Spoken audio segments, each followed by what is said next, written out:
សាលាមួយនេះធ្វើឲ្យខ្ញុំនឹកដល់ជីវិតជីវភាពរបស់ខ្ញុំកាលពីមុនក៏បាទបងប្អូនក៏បាទខាងសូម្បីតែកតាបសភៅអីក៏អត់មានដែរភាគច្រើនក៏អត់មានហ្មងហើយគាត់លើកលែងឲ្យខ្ញុំរហូតលើកលែងឲ្យបងប្អូនខ្ញុំនឹងគ្រួសារខ្ញុំរហូតថាទុកអីរៀនបានច្រើនបានតិចអីគឺតែគាត់ជួយអើអមសុខស្បាយអមចាអមចាមកវិញចាំចូលលេងឯង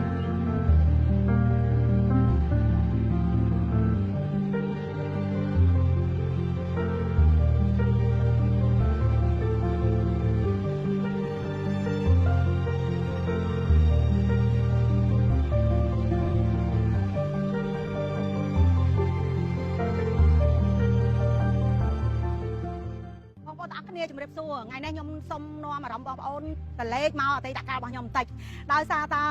ខ្ញុំគឺមានអតីតកាលរបស់ខ្ញុំជួយចាត់ខ្លាំងមែនទែនខ្លាំងជាងខ្វាត់ទៅនឹង7ទេបងប្អូនដោយសារខ្ញុំនាំកូនខ្ញុំក្មួយខ្ញុំមកមើលសាលាដែលខ្ញុំរៀនគឺសាលាបឋមសិក្សាបញ្ញាពុនកន្លងមកខ្ញុំមករៀននៅនេះគឺខ្ញុំបានរីកដុះដាលជីវិតរបស់ខ្ញុំបានរៀនសូត្របានប៉ុណ្ណេះដោយសារលោកគ្រូអ្នកគ្រូនៅសាលាបញ្ញាពុនចាហើយខ្ញុំអត់ដឹងថាលោកគ្រូអ្នកគ្រូគាត់នៅស្មាត់ទុកគាត់នៅមានបជនប្រហែលអ្នកអស់ប្រហែលអ្នកដោយសារអីកន្លងមកខ្ញុំអត់សូវបានតំណែងមកខាងស្រុកភូមិដែរអញ្ចឹងណាទៅមកលើហើយនិយាយពីប្រវត្តិខ្ញុំវិញបងប្អូនណាខ្ញុំរៀននៅនេះគឺ4អ្នកបងប្អូនខ្ញុំចាមានខាត់ចម្រើនខាត់សរមនិងខាត់សរេន4អ្នកហ្នឹងមករៀននៅនេះអត់សូវបានរៀនទេព្រោះអីបងប្អូនពួកខ្ញុំលេងភ្លេងដល់ពេលលេងភ្លេងការហើយតិចឈប់អញ្ចឹងការរៀនសូត្ររបស់ពួកខ្ញុំគឺអត់សូវបានទេតែក៏អរគុណលោកគ្រូអ្នកគ្រូដែលបានបណ្ដុះបណ្ដាលដល់ក្មួយដល់ប្អូនដល់កូននេះចាឲ្យបានរៀនសូត្របានចេះដឹងទោះបីថារៀនបានថ្នាក់ណារៀនបានរយៈពេលប្រហែលតិចឬមួយក៏ច្រើនអីគឺគាត់បានបណ្ដុះបណ្ដាលខ្ញុំមានចំណេះចេះដឹងបានប៉ុណ្នេះចាខ្ញុំពិតជាអរគុណលោកគ្រូអ្នកគ្រូខ្លាំងមែនតើហើយអរគុណខ្ញុំនិយាយទៅ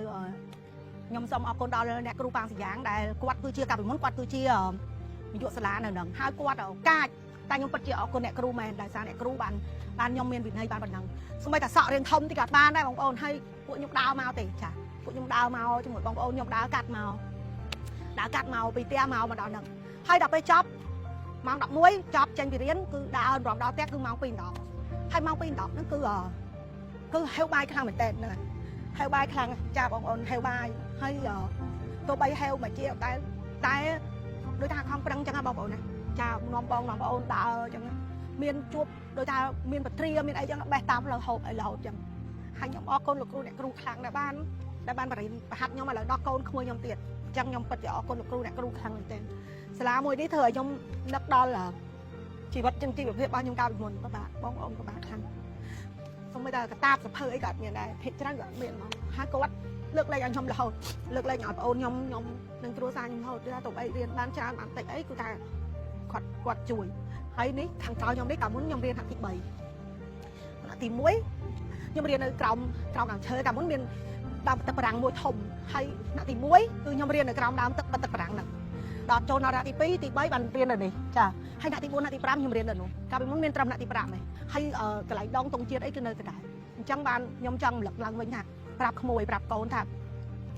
ពីមុនមកម៉ាក់ដើរមកទេម៉ាក់អត់មានម៉ូតូជិះទេម៉ាក់ដើរមកជាមួយអ៊ំជាមួយពូរ៉ានអ្វីត្បិតតែយើងពិបាកក្រមែនតែទាំងអស់គ្នាស្រឡាញ់គ្នា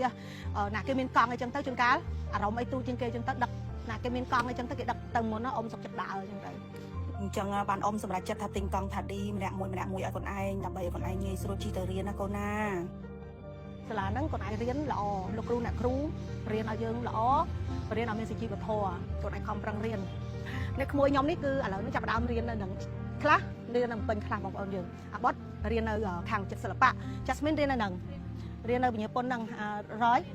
វិញ្ញាពុនដែរនិយាយទៅប្រវត្តិមានសោចមានយំចឹងខ្ញុំពិតជានឹករលឹកដល់មិត្តភក្តិខ្ញុំខ្លាំងមែនតើឥឡូវអ៊ំនាំទៅមើលទៀតកុំឲ្យពេលវេលារបស់យើងហើយណាមួយទឹកភ្នែកទឹកសម្បោអីអ៊ំប្រាប់រឿងមួយប៉ែណាឲ្យតែធ្វើខុសអីចឹងបងប្អូនខាត់ចម្រើនណាឲ្យតែធ្វើខុសអីចឹងលោកគ្រូនាយកហៅចូលទៅក្នុងហ្នឹងអូហើយវាយសិត5ពាត់10ពាត់អូយហើយពាក្យស្លោកនៅដដែលគ្រប់ពេលគ្រប់គ្រងល្អបង្រៀនល្អរៀនល្អណាហ្នឹងហើយនេះនេះសិលធម៌ល្អនាំមកនៅភាពជោគជ័យឃើញអត់កូនឃើញអត់ពាក្យស្លោកអស់ហ្នឹងគឺនៅតាំងពីជំនាន់អ៊ំរៀនតាំងពីជំនាន់ម៉ាក់រៀនណាកូននេះគឺដើមតុងជាតិមើលណាគេធ្លាប់ឡើងរហូតតុងជាតិខ្លះប បងប្អូនដឹងមកពេលខ្ញុំនៅរៀនខ្ញុំចាំរហូតតុងជាតិគេđãហៅខ្ញុំឯងពួកអីយើងសិស្សដែលថាធំជាងគេសិស្សរៀនអត់ប្រកែចាអញ្ចឹងដល់តែបានហូបតុងជាតិអូចង់ហូបនោះចង់អញ្ចឹងបានខ្ញុំចង់ប្រាប់ទៅដល់បងប្អូនទាំងអស់គ្នាជាពិសេសក្មួយណាក្មួយណាខំប្រឹងរៀនសូត្រណាក្មួយណាជីវិតនឹងវាសនាមើលអត់ឃើញទេណាក្មួយណាមីងឬមកក៏អ៊ំឬមួយក៏យាយចាមិនដឹងថាខ្លួនឯងអាចខ្លាចជាតារាសិល្បៈនៅក្នុងប្រទេសកម្ពុជាដែលមានថ្ងៃហ្នឹងហើយនាំមានឱកាសនាំក្មួយជិះម៉ូតូមកប្រាប់ពីទីតាំងដែលខ្លួនឯងរៀនហើយមានឱកាសអាចបង្ហាញទៅទស្សនិកជនកុំចោលពេលវេលាឲ្យសោះខ្លាចជាពលរដ្ឋល្អនៅក្នុងសង្គមល្អចង់ឲ្យប្រទេសជាតិយើងរឹងមាំ